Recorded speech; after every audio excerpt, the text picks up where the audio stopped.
Good afternoon. I hope everyone had a relaxing weekend.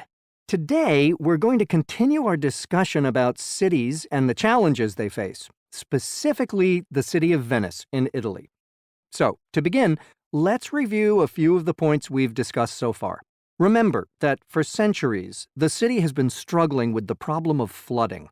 As you know, the regular floodwaters, called the acqua alta, are a major concern for the city. You may also recall that over $5 billion in government funds have been dedicated to the innovative MOSE project, which builds water barriers to stop flooding from the ocean. Now, flooding is an important issue, but many Venetians say that the city has more serious problems than the Acqua Alta or the MOSE project. And most of these problems have to do with tourism. Of course, tourism has both a positive and a negative side. Tourism is extremely profitable. But the problem in Venice is that the number of tourists is becoming almost more than the city can bear. For example, the number of Venetian residents is estimated to be fewer than 60,000. By comparison, what do you think the number of visitors to Venice was in 2014? Around 25 million. Recently, during a single holiday weekend, 80,000 tourists visited the city. Public parking lots filled up and were closed. And tourists strolled through the streets eating and drinking and leaving a lot of trash behind. The problem is that Venice's city services aren't equipped to handle so many people. An increasing amount of money is being spent on garbage collection in order to clean up all of the trash left behind by tourists. In addition, public transportation on the famous boats and gondolas is so crowded that Venetian residents can barely find room to get on. Along with the issues of trash and crowded transportation, city residents also have to deal with inflation in various parts of the economy. For example, food prices continue to rise around the city. Some cafes have been known to charge as much as $13 for a single soda. In the Rialto Market, a central shopping district of Venice, some of the grocery stores have been replaced by souvenir shops, which means that Venetians have fewer places to buy their groceries. In popular tourist areas, rent has almost tripled, and many small local businesses, for example, toy stores and hardware stores, can't afford to pay it and have had to shut down. Let me add that there's a serious housing problem in Venice. At one time, there were laws in place to regulate the changing of residential buildings into hotels, but a 1999 law changed all that.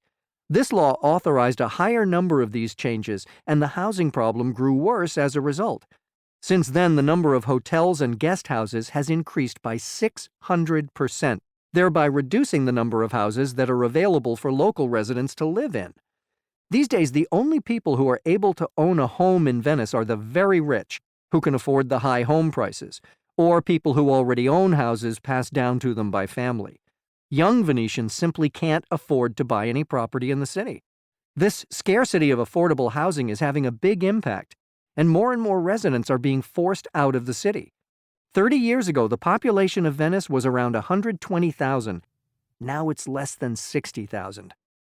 So why does Venice continue to encourage tourism when it is the root of so many problems? Mainly, it's because of money. It's estimated that tourism in Venice generates more than $2 billion a year in revenue, and many think the actual amount is much higher. In addition, there's a lot of financial pressure on Venice. The cleaning of canals, the renovation of old walls and buildings, and the MOSE project are all very expensive. Tourism brings in funds to help the city pay for these projects. Another point I want to make is that many people in Venice have jobs related to tourism.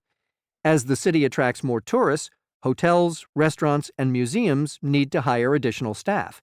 In fact, the city of Venice has a lower unemployment rate than the rest of Italy, and it's likely a result of the tourism industry. Some people think that Venice is to blame for its own problems, that these problems are the result of greed for tourism dollars. There's a lot of talk about limiting tourists, taxing tourists, and even asking tourists to avoid visiting during the busy seasons of Easter and Carnival. On the other hand, maximizing the number of tourists in Venice, due to its economic benefits, is also a priority. However, as long as Venice prioritizes both the interests of the residents and those of the tourists at the same time, the problem won't be solved anytime soon. So, although it is an ancient city, Venice is still a city in the modern world, and like many urban areas, faces its own unique challenges.